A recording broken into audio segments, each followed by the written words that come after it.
Greetings, everybody. This so Office of Councilman Gilmore will be getting started momentarily, just giving people time to get in the Zoom and get their audio and video. So if everybody can stay muted until the Q&A section, that would be great.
Okay. Greetings, everybody. My name is Erica Walker with the Office of Councilman Gilmore. Thank you all for joining tonight. We have a presenter, a developer, who is presenting the plans for 561 to 563 Communipaw Avenue. This is in between, kind of like halfway between the KFC and the other chicken spot on Communipaw. I believe it used to be a auto repair spot. And do we have the developer and his lawyer on the line? Hi, Stephen Joseph here, and we have Hello. Anthony Vandermark, the architect, as well. Thank you. And if I could ask everyone else to stay muted during the presentation, and we'll have a Q&A section after the presentation. So you, Stephen, you can share your screen, and you should have all the capabilities to do so. Wonderful. Thank you so much. Really appreciate you getting this together on such short notice.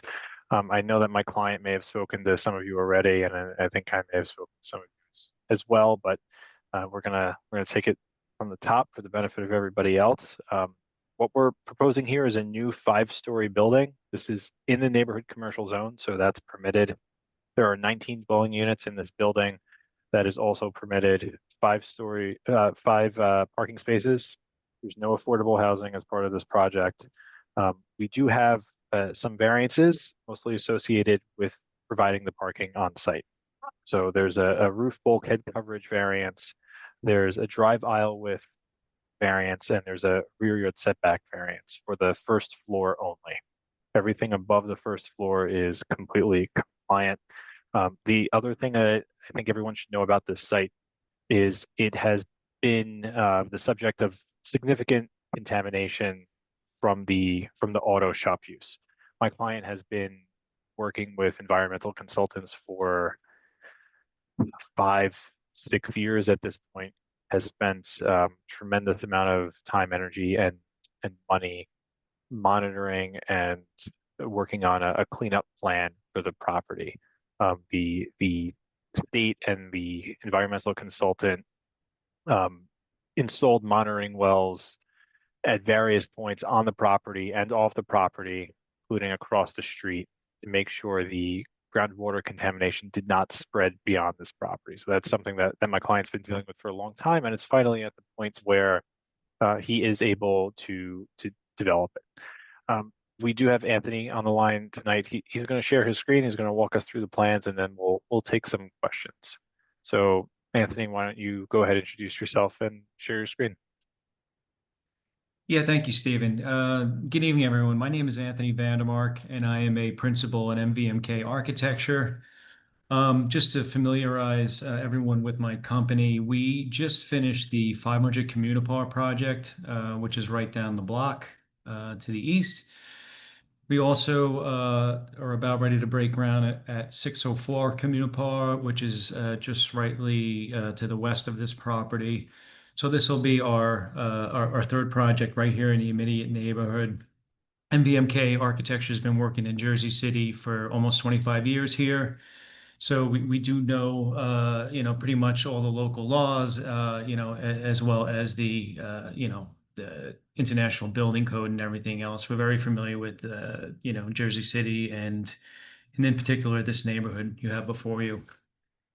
So what I'm going to do is I'm going to share my screen. Okay, can everyone see this?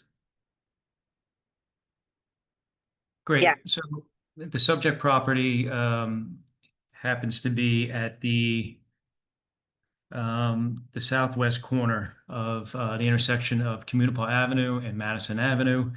Property size is at 4,850 square feet. It's slightly irregular, and as Mr. Joseph had just mentioned, there's a one-story Communipaw auto repair that's set to the back of the property, kind of fronting on Madison Avenue.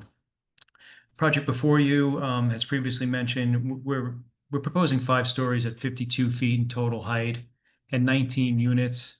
The project height is compliant. The project density is compliant. As part of this application, we're proposing 5 parking spaces.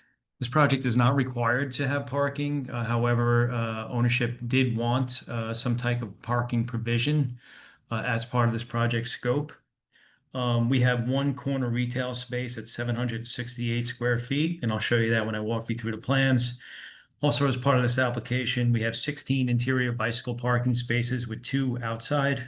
And again, as Mr. Joseph had mentioned, we have 3 minor C-type variances. One of the variances we actually have already improved and refiled with the city. So as previously mentioned, we have a rear yard setback variance, which is at the corner of the property, where the 2 property lines meet in the rear. And that's only at the first floor due to the coverage for the parking garage. We are proposing now a 22-foot wide drive aisle within the garage where 24 is required. However, the city does accept 22 feet as being a standard now. So it is a variance request, but again, accepted by the city on a regular basis. And on the rooftop, because of the various bulkheads and rooftop amenity, we were requesting additional coverage on the roof, which is at 37%. So there's only 3 variances. And again, density scope and the height and the coverage from floors 2 through 5 is permitted.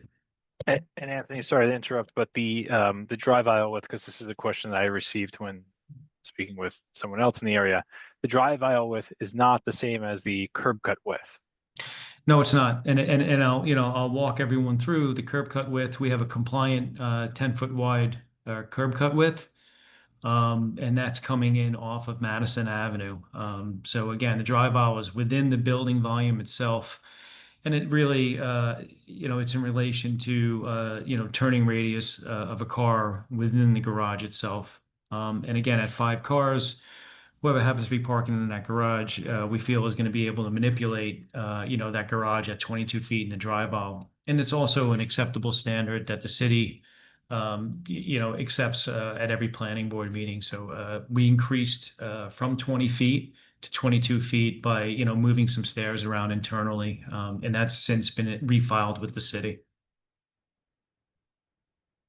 Some pre-existing conditions, top row center, as you can see, parking garage. As Mr. Joseph had previously mentioned, there's some on-site or environmental mitigation going on currently. The existing structure still exists. It's approximately 15 feet in total height. Our first floor pressed against the rear property line there is going to be lower than the current structure there. So when this is demolished and the new building goes up, that intersection condition is going to be slightly lower. We have a corner perspective. We have a Madison Ave perspective, middle left center. We have a perspective down Madison Avenue looking towards Communipaw. Again, Madison Avenue perspective further back. Two aerial views, once again, that pretty much shows what I showed on the cover page. And then we have a corner perspective of the property, right-hand side, bottom left-hand corner of the Crescent Avenue direction and perspective. As far as the cover page goes, of the 19 units, the breakdown or the program of the project is at 6 studios, 5 one-bedrooms, 3 one-bedrooms plus den, and 5 two-bedrooms. So that totals 19. And as I said, we are at 768 square feet on the corner retail. The maximum building coverage is at the first floor, and it's at 88%. And the building actually gets smaller as we go up from floors 2 through 5.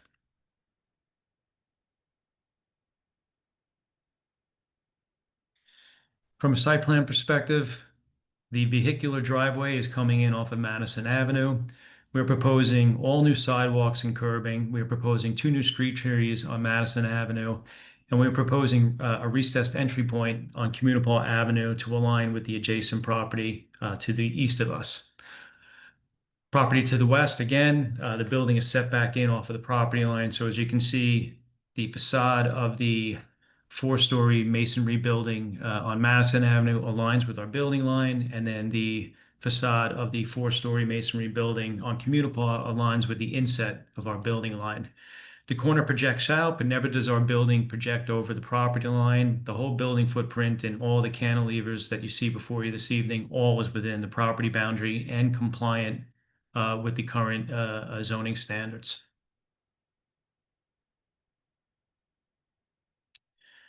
Proposed first floor, highlighted in yellow, is the corner retail space. The main residential lobby is on Communipaw Avenue, directly to the left of the retail space. As previously mentioned, we have a 10-foot wide curb cut, which is compliant with the zoning, coming in off of Madison Avenue. That curb cut will be the result of the loss of 1 parking space or 1 street parking space.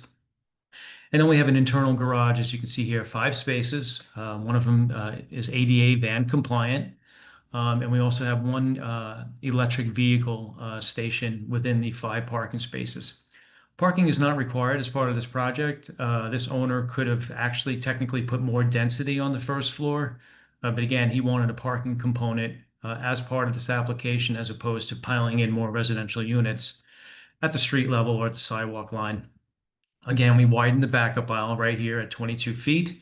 Originally, it was at 20, and we expanded that to 22 feet just by shifting some internal walls around, moving some stairs, and slightly reducing the retail space. Directly to the rear in the corner, we have 16 bicycle parking spaces with tenant storage right here at 347 square feet. So that's the first floor. 2 new street trees, new corner improvements at the intersection, all new sidewalks and curbing around the perimeter of the property. At the second floor, as you can see here highlighted in blue, we have 2 one-bedrooms. Bottom left-hand corner at 833 square feet. Top left-hand corner, 638 square feet. And the 2 yellow 2-bedrooms that are facing Madison Avenue at 876 on the corner, and 667 2-bedroom. That's all the way to the back right-hand corner here on Madison Avenue. 4 units on the second floor. Floors 2, 3, 4, and 5 are typical. There are 5 residential units. So we start at the 3rd floor, graphic to the left here. In red, we have 1 studio, bottom left-hand corner at 440 square feet. Directly up page of that, a 780 square foot 1-bedroom to the rear yard. Top right-hand corner, another studio at 408 square feet. In the middle, in blue, a 569 square foot 1-bedroom. And again, on the corner, that's where we have the largest 2-bedroom units at 982 square feet. Graphic to the right, 4th floor plan, very similar. Unit sizes are identical. However, the corner unit, because of the building design, there's rotation in the building design on the corner, We have a 1,067 square foot 2-bedroom at the corner, and this is at the 4th floor. 5th floor, bottom left, graphic floor plan. Again, unit sizes are exactly the same, 5 units on this floor plate. And the 2-bedroom at the corner, because the building cuts back in, it is at 980 square feet. As part of this proposal, we have a modest rooftop amenity space, which is an enclosed, it'll either be some sort of a community room or lounge for the residents that live in the building. That's at 350 square feet. And then we have 271 square feet of green roof or buffer to the corner or the back of the property. And fronting both street frontages, we have an outdoor area of 2,190 square foot, which is roof deck. Centrally located and screened in, we will have all the condensers units for the residents' HVAC below. So that's the floor plans and that's the building program. And again, simple at 19 units and the density is permitted as previously stated. From a building design standpoint, we have book matched or 2 ends, one on Madison Avenue and one on Communipaw Avenue out of brick masonry. That comes around, touches the base, then it loops the 2 ends together. And then we have an ACM, which is an aluminum composite material at the 2nd, 3rd, 4th, and 5th floor. Again, building design has a bit of a rotation between floors 2, 3, and 4, and the top straightens out on both street frontages. From a height standpoint, the overall height of the principal roof is at 52 feet. Permitted is 55 feet as part of this neighborhood commercial zone. The first floor is going to be 12 feet in height. Floors 2, 3, and 4 at 10'4", and then the top floor is at 10'8". But again, at 52 feet to the total height. The 2 ends, as you can see, top right, bottom left, will be brick masonry in a medium gray color. And then we have a monochromed light and darker gray ACM panel with a simple window set in rhythm as part of the design of the facades. On Communipaw now, facing the intersection of Madison Avenue, left-hand side, main residential entry, commercial space at the 1st floor at the corner, and then residential units going on the way up. There's one small outdoor space at the top floor, as you can see here. Otherwise, there is no outdoor space on the 2 building frontages. 2 side facades, we have a concrete cement board panel in a gray color. As you can see here, 2-story above the existing masonry building. And then again, to the side yard, cement board panel, and then also in the courtyard to the rear. The rear yard balcony at the 1st floor, which opens up to the 2nd floor unit, will have a privacy screen. They will not be permitted to look down into the adjacent properties' yards.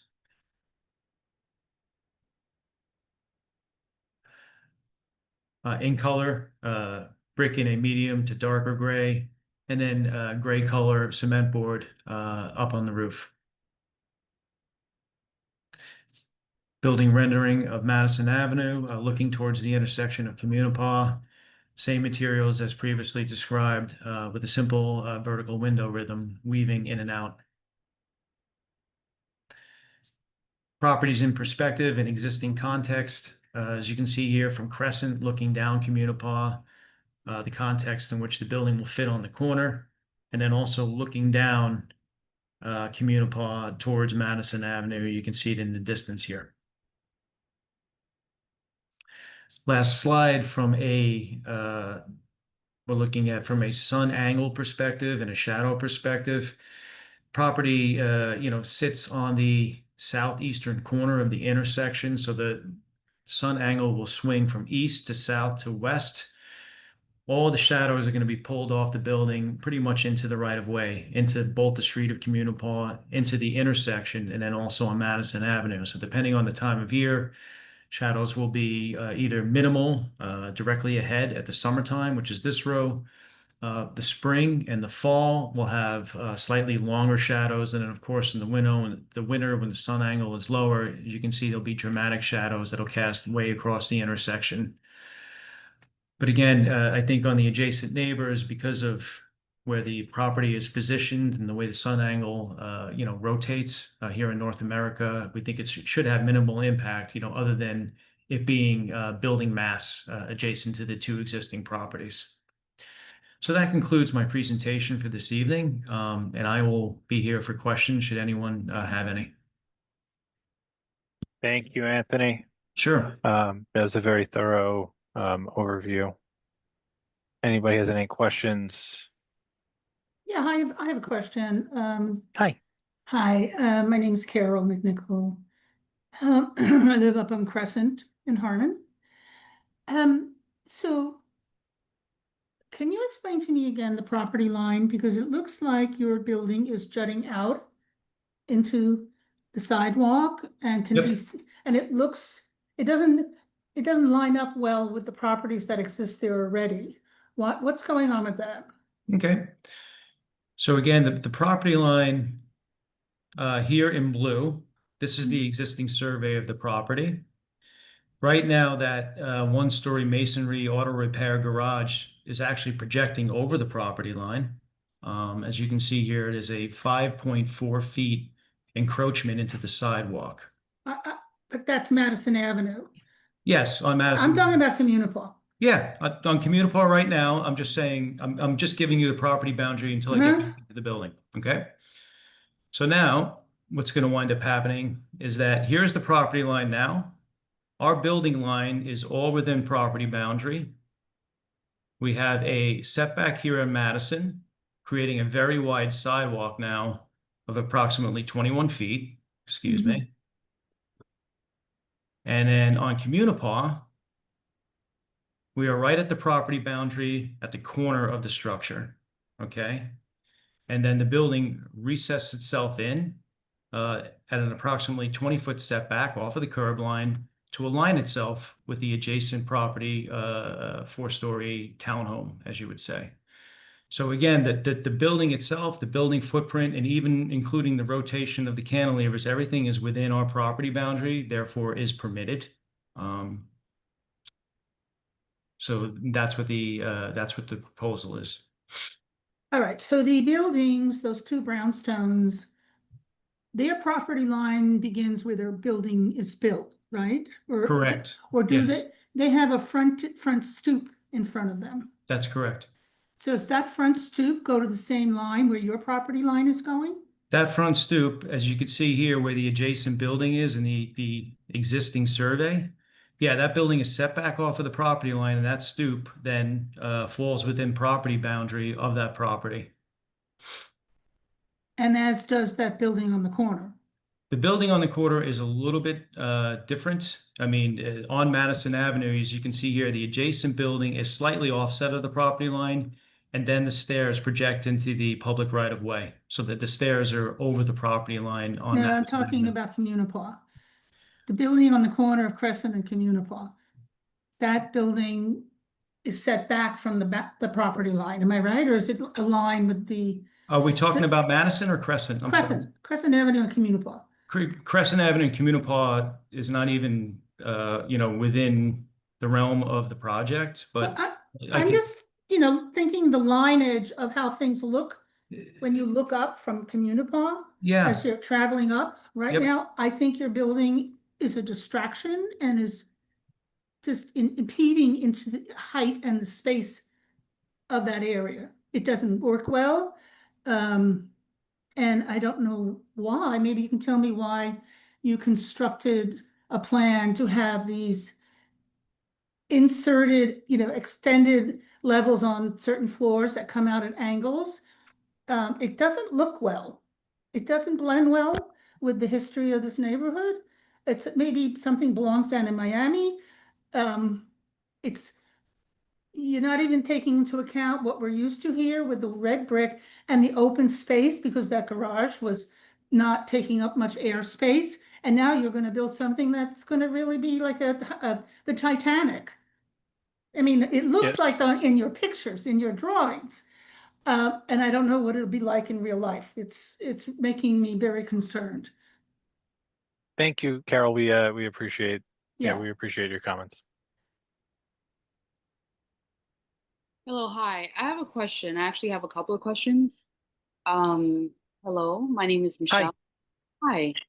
hi, Michelle. Hi. I was curious because at the beginning of the presentation, one of the things that was mentioned is that there will be like a contractor checking the groundwater, like contamination. And I was kind of curious about the affiliation of the contractor. And then I was also wondering if this is open access, like the information. So what do you mean by affiliation? So I was curious if the inspector had any type of affiliation with an organization, a company. That's what I was curious about. Oh, what the name of the company? I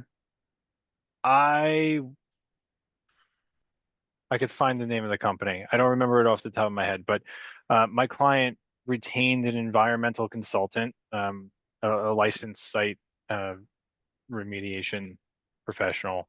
It's a special license to clean up the property. There is an active case with the DEP, which is dictating where the monitoring wells are installed, how frequently they get checked. Uh, but it is um, something my client's been working on for since he purchased the site.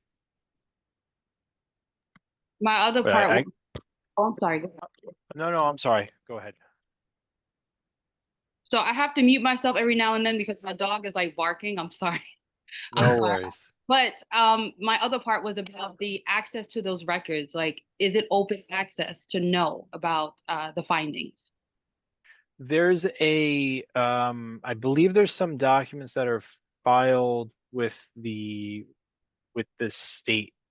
But I think it's largely the environmental company taking readings, and it only needs to be recorded if it's over a certain level. I can get some more information on that. It's not my field of expertise, so I apologize if I'm not being very articulate about it. No, that's totally fine. I'll And put my email in the chat, it'll be and helpful. then you or anybody else who wants to send the follow-up email, please do.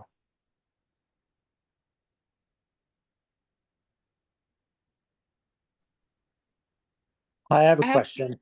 I just wanted to say that I have more questions, but I'm going to put it in the chat to give other people time to ask theirs. Hi, can I ask a question? Hi. Hi, my name is Nick. I live at 59 Crescent down the block. Hi, Nick. Hi. I jumped in late, so I apologize that I caught the tail end of your presentation, and perhaps it was already shown or discussed. But regarding facades, I'd like to hear what the exterior looks like. Is there any thought of why, like, the colors or red brick or different texture of brick was not chosen? It just seems to me like I live in a row of red brick townhomes, um, highly historical. The buildings down Communipaw, just above the junction, in my opinion, look very nice and um, add to what seems to be like historical significance of red brick architecture style. Um, I'm just a little disappointed in and around Crescent and Madison. We have these beautiful red brick townhomes, and there's an opportunity to line Communipaw with tasteful looking facades that fit within the existing integrity. And this doesn't really align with the current aesthetic of what's historically significant in the neighborhood as it stands. If you could just comment on that. Yeah, and I won't speak for Anthony too much on his thought process on the design, but some of our initial conversations about the project, the building was being designed to kind of match developments going up in the neighborhood, including directly across the street, matching that type of aesthetic. It's not a historic neighborhood. It's not a historic district. There No. is a historic zone directly across the street. Um, a little bit down the block, and there are some buildings there that are within a specific historic zone within the redevelopment plan. But this is not one of those areas. So I think part of it, and I'll let Anthony speak, but I think part of it is doing something different that does match with the new construction going up in the area. But I'll Is let that Anthony take away. necessarily a good thing? I mean, maybe it's just my opinion. I'd like to hear from the group. And I'm not talking about the historical district. I'm talking about the existing heritage of the buildings that work well already. And like what can we approve that complements those things? Again, this is just my personal opinion. The one that's going up on the corner of Crescent and Communipaw with those like silver, I don't even know what they are because I'm not like within architecture. It to me is a miss. But the facades that are leading up Communipaw on the left and the right, where they have different textures of brick and kind of mirror like a historical aesthetic within red brick, seems to be more aligned to me. But I'm just expressing a lot of what people say in and around the neighborhoods that, may have missed meetings like this, or voice their opinion after the fact. And I'd love to hear the majority of people that live around here, what their thoughts are.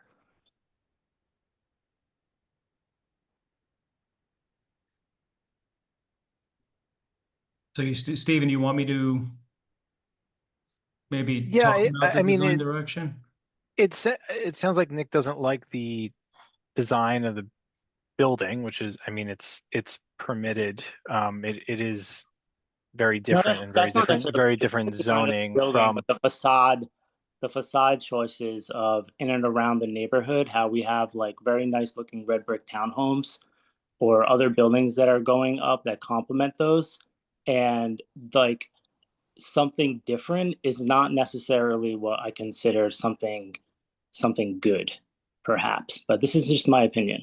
Yeah, Yeah, and that becomes personal preference, right? I mean, you have buildings that are 100 to 150 years old, with the classic Hudson River red brick kind of row houses, so to speak, right?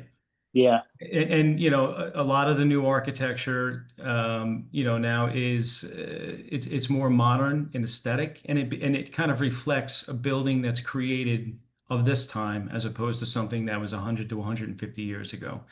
Now, I can certainly speak to ownership about, potentially the palette of the building.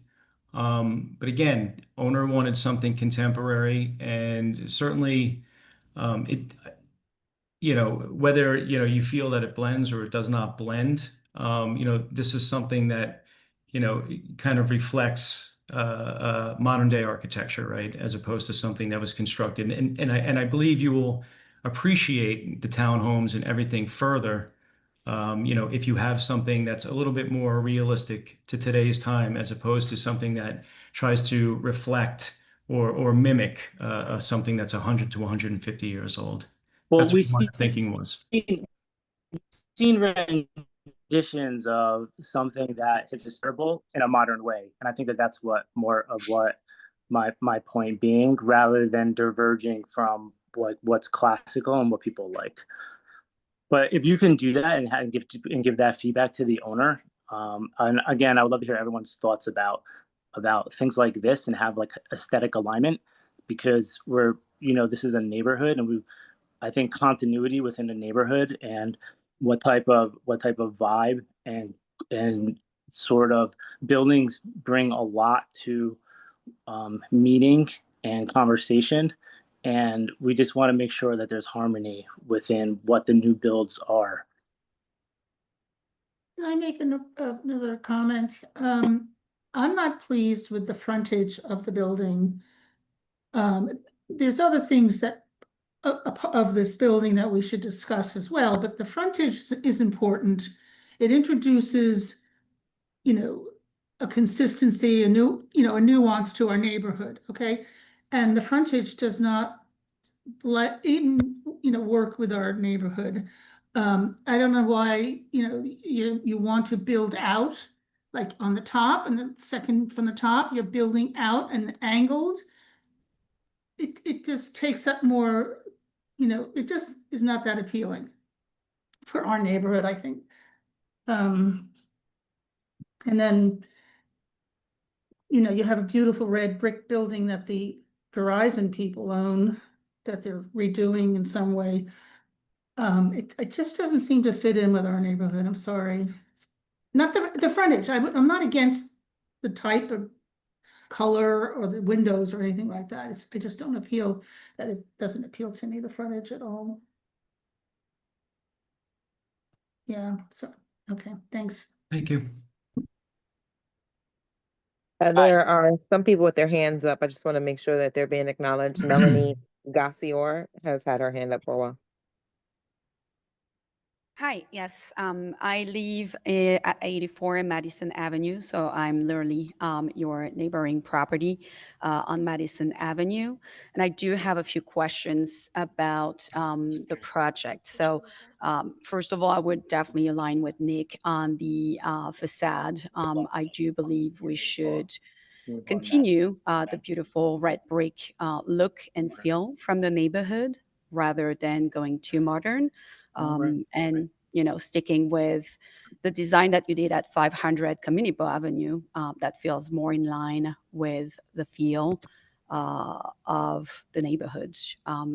So I would love to, you know, have you work on revamping the plans to include more of that red brick feel, and also bringing that red brick on the side walls as well. So, you know, your building is gonna be taller than the current existing structure. So a view from Madison Avenue, or when you're driving up Communipaw Avenue, looking at a red brick instead of a cement panel would also be better appreciated from the neighbors living in this area. I do also have a question about the private terrace that's, you know, in the rear back above the variance that's been seek for the rear back.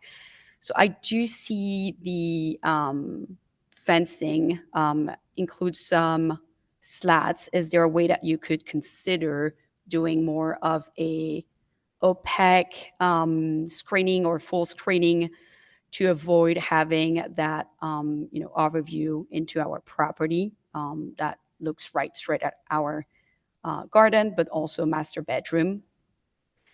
And also two more questions. So I think I can just get it all out and then you can answer. Sure. That might be faster.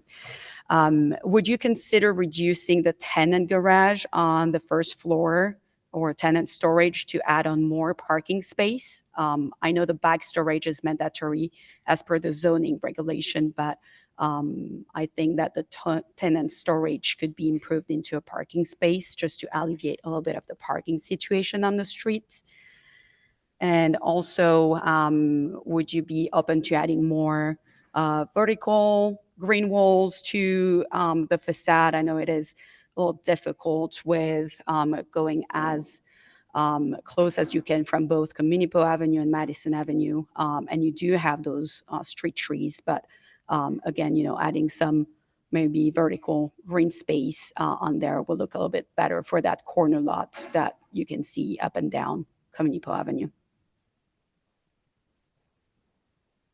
And yeah, let me try to pick these up one by one. So the screening around the private terrace located here where my cursor is, I mean, it's currently designed as a board-on-board fence. You know, on behalf of the owner, I could certainly agree to, you know, simply kind of a colored and earth-toned opaque fence. You know, certainly for additional privacy, so there's no viewing from either angle. You know, that is something I could certainly change the plans on behalf of the owner to do. From a parking garage standpoint, if I just zoom in here, unfortunately, by removing this tenant storage, if I add another parking space in this direction, either adjacent to the ADA or adjacent to parking space 4, the configuration of the garage is not going to work any longer because that car is not going to be able to either operate within this distance to the elevator, you know, or operate against the adjacent parking spaces 4, 3, 2, 1. you have to maintain a 22-foot or 20-foot, 22-foot clearance between backup in all of these parking spaces. So, unfortunately, that I cannot add an additional parking space, within the garage. And the last question, what was the last question again? So actually 2 more questions. So one Sure. question was about the adding vertical green walls. So just adding a little bit more vegetation on both ends on that corner that's visible from, Communipaw Avenue. And then I'd love for you to, reconsider addressing the red brick facade. I understand it is not an historical neighborhood, but if you ask around to the community, which is the point of those meetings, right, you'll see that everybody feels very strongly about red brick. And you can look at, the new constructions that are coming up on Clinton Avenue or Crescent Avenue. They're all red brick. Definitely the 558 Communipaw Avenue building is an anomaly in this neighborhood.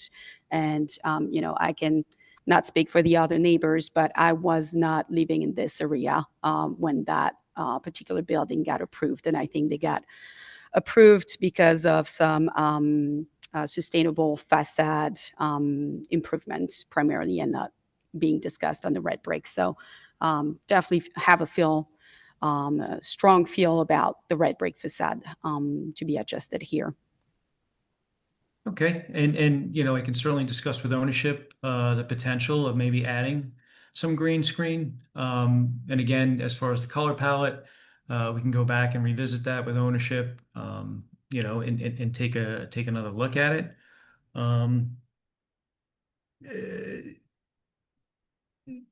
These buildings, again, yes, as you say, quote unquote, don't fit in, and they become, part of a city fabric and appreciated, over time, right? So, but I do take your comments to heart, and and we'll review it again with ownership. Can I ask a question? Sure. So, is this building have anything to do with anything affordable for the people in the community, or no? There's no affordable component to this building. No. So none whatsoever. Nope. So there's nothing that's going to be allotted for the children in the community. It's just a building that's adding another building, which two was just built down the street from it. So we're just adding an extra building just to make rent more higher in Jersey City. It's the building's permitted. Yeah, there's no affordable component to the building. Did you guys have an opportunity to opt in to triggering the IZO by adding another by increasing density, or adding another floor to add affordable housing? Adding another floor would trigger a D variance, and we were trying to minimize the variances here. So if you're saying go from a 5-story building to a 7 or 8-story building, that would trigger affordable housing. But in terms of density and height, we are compliant. I mean, you also have to, you do have to look at the benefits that you're eliminating an automotive repair shop, which is not a beneficial or a use that's permitted no longer on this property. And then also you take into consideration that there was an environmental cleanup on this property. So there is some inherent benefits. Well, you know what, Property being developed. Anthony, excuse me, Anthony, I've been living here 20 years. I own a home. This neighborhood is a working class neighborhood, and that little shop, that auto shop, provided services to the neighborhood. And I really feel insulted that you thought it was not a very viable entity. We have no problem. I don't think that's what Anthony's saying but at you're all. saying- you're The saying- automotive No, shop, what the you're saying is that this- automotive shop has been abandoned for, I think, almost a decade at this point. What he's No, it's saying not is been that long. It's not been that long, but what Okay. you want to put there is not going to be much better than what was there. Let's just say it that way. And don't try to sell it to us that way. Honestly, you know, we don't like this facade. I'm hearing from all the people on the meet, most of the people in the meeting, they don't like it. And whether you use red brick or you just tone down that facade and, you know, stop the, you know, the, what's the word? You know, the steps up, you know, and take it back. You extended it out over the, you know, living space of the block. It's just not blending in at all. And it's going to be an eyesore. So, but I also have a question about why would Frank Gilmore send out a notice that this meeting and this building would have 9 affordable units and 9 workforce units? That was our error. I think we got 2 different projects mixed up, so I'll take responsibility. This is Erica. Hi, Erica. Okay. And apologies. I was trying to get the community notice out in a timely, Okay. but That's so fine. But I understand that. So there's no affordable housing in here. And yeah, we don't like that. You should have some affordable 1 or 2 apartments or studios. You know, work with the neighborhood. The community needs some affordable housing. You know, we need that. And by affordable, it's not going to be cheap anyway. Right?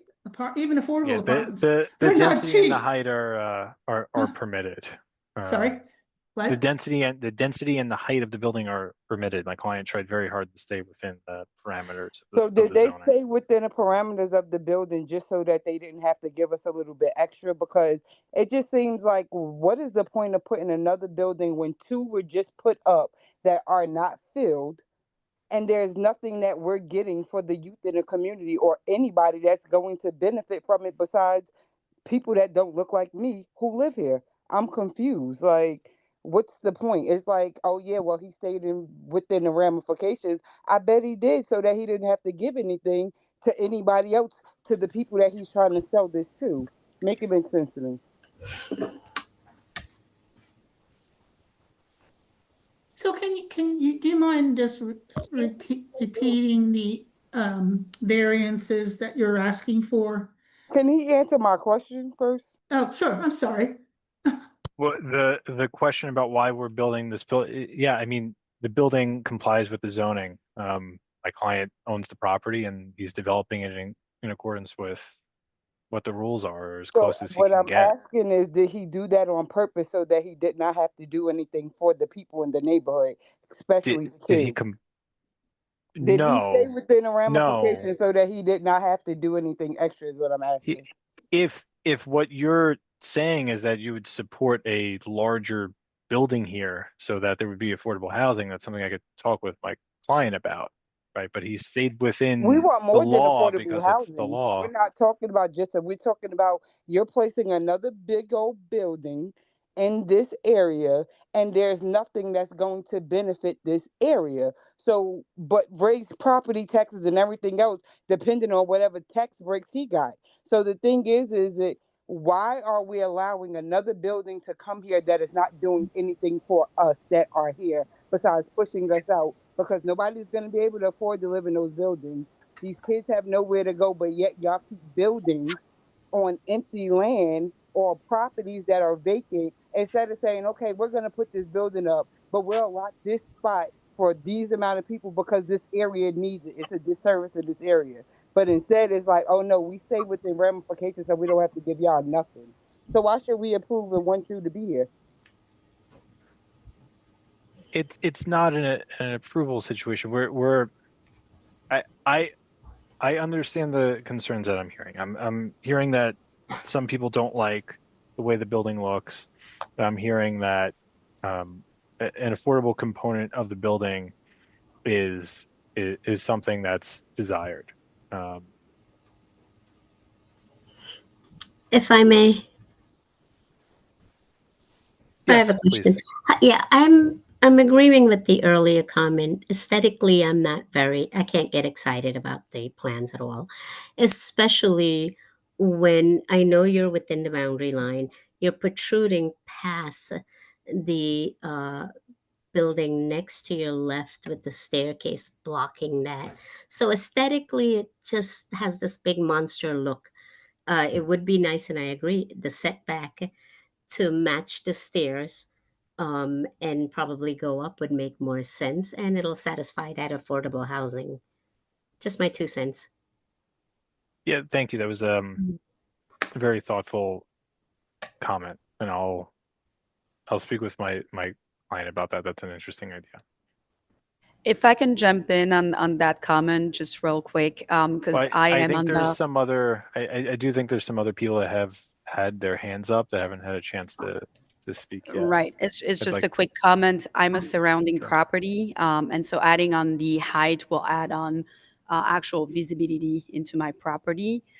So I'm not sure this, could be acceptable for some neighbors. I think the height is already pretty big, so I personally I wouldn't like any taller building next door. But that's also my 2 cents. Sorry, I'm gonna leave the room for other people to comment. Yep, thank you. I think Sarah has her hand up. Good evening, everyone. I just want to make a comment. You have turned Jersey City into mini Manhattan. You started downtown, now you're working down Communipaw. Like someone said previously, you have 2 buildings, they're vacant because no one can afford to live there. Why would you make a third one? You taking away the homely feeling of having a family in Jersey City. You knocking houses down, putting up buildings. There's no houses to leave to the next generation. You're taking away the homely and the family feel. I don't like it. I don't approve of it. This is how I feel. Jersey City need a rebirth, but not in this way. There's something need to be done for the kids. Here it is summertime. There's nothing for them to do. There's no summer program. If so, the parents can't afford it. What about the next generation? What is left for them?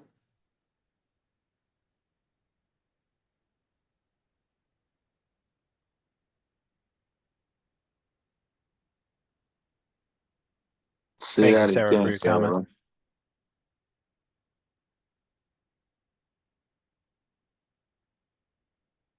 I guess that question was too hard.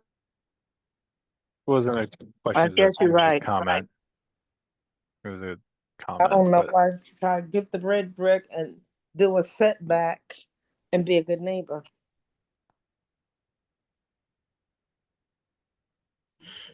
I agree. You guys request that we have a meeting with someone who can actually do something about the problem? Hello? Hello? Not answering the questions once again. Okay, Hello? how do I do this? I want to say something. Raise your hand. We can hear we you. could hear you.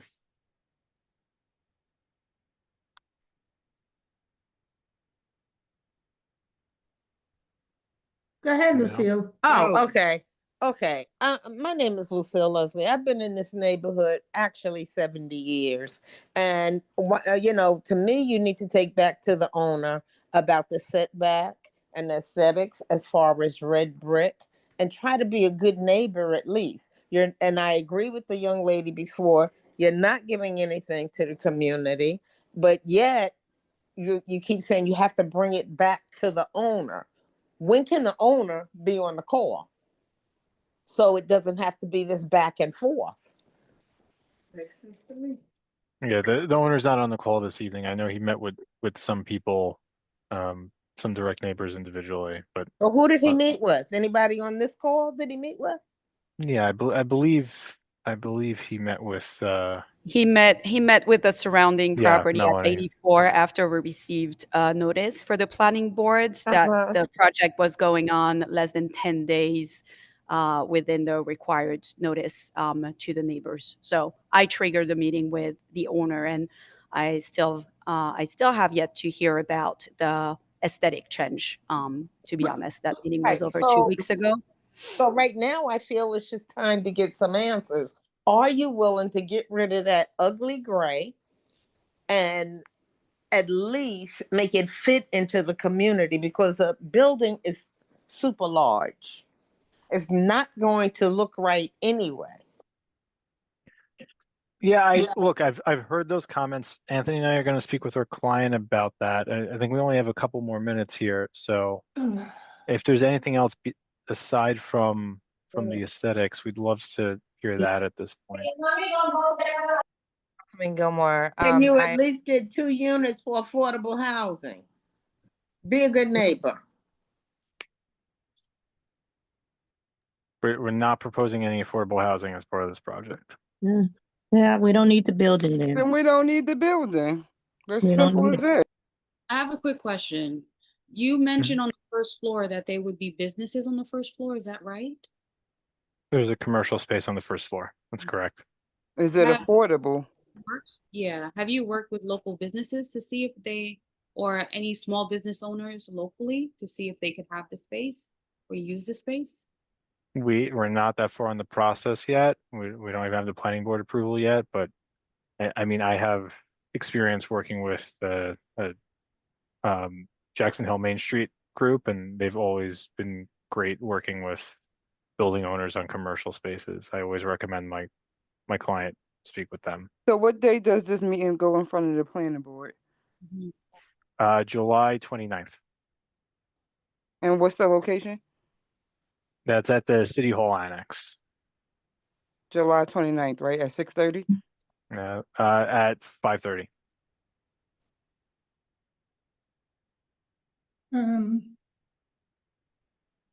Okay, before we wrap, this is Erica with the Office of Councilman Gilmore. I just wanted to, someone made the question, why are we having this meeting?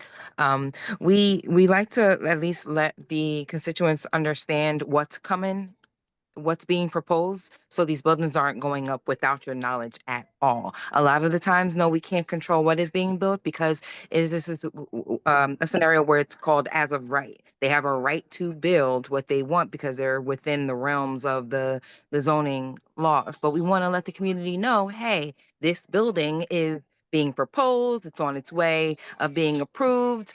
Here are the variances that they're asking for. Here's your opportunity to say what you want, say what you feel, and we value your opinion because it helps us understand what you would like for future proposals or future projects where we might have more of a say, where maybe they are asking for more variances or they are asking for more height or more density, where the community's input will be of more value. But we don't want to get out of the practice of attending these meetings because they are very helpful with helping the community understand the process. So we just want to thank you all for joining. If you have any questions, you can definitely reach out to our office. The other thing I would like to say is that if you are interested in learning more about zoning laws and planning, the planning board process, we are looking to host another community meeting to the community so you can understand when are the opportunities for us to have more of a say. This wasn't one of those, unfortunately. It's a presentation. Yes, they are asking for variances, so I would still say show up to the planning board meeting because you just never know. But we do value your input, whether or not it can be applied in this scenario. And my email is in the chat. Please feel free to email any questions you may have as well. Hey, this is Councilman Gilmore. I've just been sitting, listening in. I think what I want to say is, for one, for the community, this is a great opportunity for us to really start to understand the nuances of these zoning laws. This is pretty much why this meeting is important, because what's been happening in Jersey City, they've been opening up these zones and changing the zoning laws. So now, where a project like this typically would have had to have a lot of community input, they've already changed the zone. So now these developers are doing what they consider, like Erica said, building as of right. But I just wanted to ask the attorneys, if you know, was this once a JCRA property? Or did the owner purchase from also he purchased from a private owner? Correct, and I think it's been the service station, I think, was abandoned for 7 or 8 years, and my client purchased it and has been working on, like I said, the environmental cleanup for the past about 5 years. Okay. And also my next question, and I think I gotta reach out to planning because I thought that although your property line goes to the curve, I thought you guys had to be in unison with the adjacent properties on Communipaw. I think that's for the R1 zone. This is in the neighborhood commercial zone. Oh, this is a neighborhood commercial zone. Yeah, it's the 5-story mixed use zone. It's on Communipaw Avenue. That's commercial, business commercial. Even on Madison. Oh, but so the ad. So technically, it's all right. So the Madison. All right. Okay. Can I ask one last question? Sorry. There was I may have missed it if it was discussed about the rooftop. You know, the variances you're asking for are, can you repeat that again, what they are? Sure. It's the drive aisle width and the rear yard setback. Okay. And the roof appurtenance coverage. And what does an appurtenance mean? What does that word mean? Anthony might be able to speak more articulately about that. Yeah. The definition of that word. The rooftop appurtenance is the amount of area of the 2 stair bulkheads, the elevator bulkhead, and the amenity space bulkhead all on the roof, and the amount of roof area that it takes up. You know, so there's a compliant percentage, and we're slightly above that, I think at like 37%. Why is that? You know, it's a very good question because I think it's really an interpretation up to the actual city planner who's reviewing this. Because what is being proposed here is not egregious in any way, shape, or form. As a matter of fact, it's really at the absolute minimum. So how that variance was triggered, that's a very good question. But I think it was up to their interpretation. But you do have enough space on the roof to create a lounge and a you know, an area for your tenants to lounge and cook or whatever, right? I mean, that's what you're saying. That's what you're planning. We're planning like a 370 square foot amenity space, which is you know, less than the overall 10% of the property size. You know, which is the space is compliant in area. Right. So yeah, when you deal with the elevator bulkhead and the stair bulkhead, it adds up. And you have central air conditioning? Is there central air throughout the building? We haven't done the mechanicals yet, but I would say yes. Okay. Well, I think the question that came up earlier is, you know, we're a grassroots small neighborhood. This is going to stand out, and you know, we see it. We don't want to discourage you from building, but we're hoping that you'll take, you know, our thoughts about the frontage, you know, take that and, you know, to your boss and, you know, seriously talk about it. And so I guess we won't be meeting again, right? Until the planning meeting. Is that what this is all about tonight? This is our last meeting with you guys, and that's likely. I'll certainly be in touch with anybody who wants to be in touch with me. Right. Again, feel free to send me an email, and if there's any changes to the plans, I will circulate those. I'll circulate those to the councilman's office. We are a little over time here, so okay. You know, again, if anybody else has anything specific, wants to talk to me privately, please feel free to reach out. My email is in the chat. I'm going to put it in again because it's at the beginning. Thank you all so much for meeting with us this evening.